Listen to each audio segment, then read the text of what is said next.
نہیں مانے گا سر، نہیں مانیں گے. This is just a precondition to remove this roller.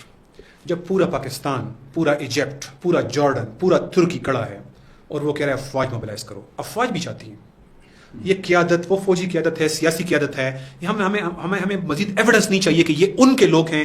یہ اگر ہم ان سے زور زبردستی کچھ کروائیں گے تو آخر میں ہمیں دھوکہ دے جائیں گے. یہ کشمیر جیتنے کے اسٹیج پہ آ کے تحمل کا مظاہرہ کر دیں گے. یہ 10 سال کشمیر میں جہاد کر کے آخر میں بیچ کے آ جائیں گے.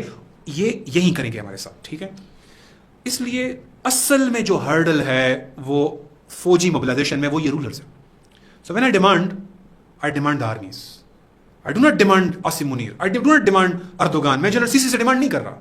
میں ہر سمجھنے والے کو، جس طرح ان سب کو پتہ طریقے سے چلتی ہے، انہوں نے مشرف کو کنونس نہیں کرے تھے کہ مشرف صاحب جناب وہ وکلا کا وقار بحال کریں. ان کو پتہ تھا مشرف ہیز ٹو گو.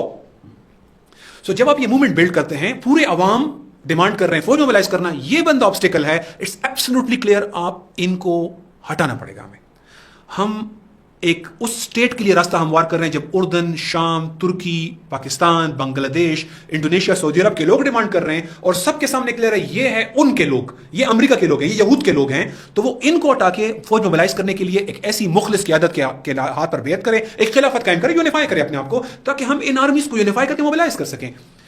دیکھیں مسئلہ صرف غزہ تو نہیں ہے نا کہ آپ ان کو زور زبردستی ان سے کچھ اقدامات کروا لیں، بہت پریشر ڈالیں گے اور وہ آخر میں یہود کی منتیں کر کے کہ یار کچھ خوراک امداد پہنچانے دو تاکہ ہم اپنے عوام کے سامنے دکھائیں کہ ہم نے کچھ کر لیا. مسئلہ یہ نہیں ہے نا سر. یہ اس سے پہلے برما میں ان لوگوں نے کیا کیا، بوسنیا میں کیا کیا، کشمیر بیچ کے آگے، افغانستان سرنڈر کر کے آگے، ہر جگہ انہوں نے یہ کیا. ایک معاملہ نہیں ہے. ہماری پوری اکانومیز انہوں نے کے حوالے کی ہوئی ہے. 10-10 ہزار ارب کے سود دیتے ہیں. پورا سسٹم ان کے سامنے یرغمال بنا کے رکھا ہوا ہے اور اپنے آپ کو مجبور، بے بس، اور ہم اور کچھ کر نہیں سکتے اور ہم بہترین کوشش کر رہے ہیں جو کر سکتے ہیں. یہ ڈرامہ لگا کر ہمیں بیوقوف بنا رہے ہیں. آپ کو ان لوگوں کو ہٹانا پڑے گا. So when we demand from the rulers, actually this is only ایک راستہ ہموار کر رہے ہیں کہ ان چند مہروں کو ہٹایا جائے اور سنسیئر لوگ کو بیعت دی جائے تاکہ وہ فوج کو موبلائز کریں. پھر ہر معاملہ ٹھیک ہوگا. سر صرف غزہ ٹھیک نہیں ہوگا.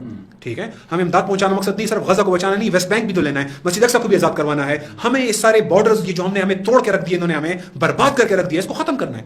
سو اٹس اے بگ پروجیکٹ. لیکن میں اور آپ اس پروجیکٹ کے اندر ایک ایمرجنسی سچویشن میں اپنا امپورٹنٹ اور رول پلے کر رہے ہیں جو بگ پروجیکٹ کو بھی ہیلپ کرے گا اور فوراً سے ان کو ہٹانے کے لیے راستہ ہموار کر رہے ہیں. سو یہ ہے وے فارورڈ. لیکن بہرحال میری فی الحال جو آرگومنٹ رکھ رہا ہوں، ملٹری موبلائزیشن ہم سب کی جوائنٹ ڈیمانڈ ہونی چاہیے جو انشاءاللہ ایک مخلص قیادت کے ذریعے ہی ہوگا.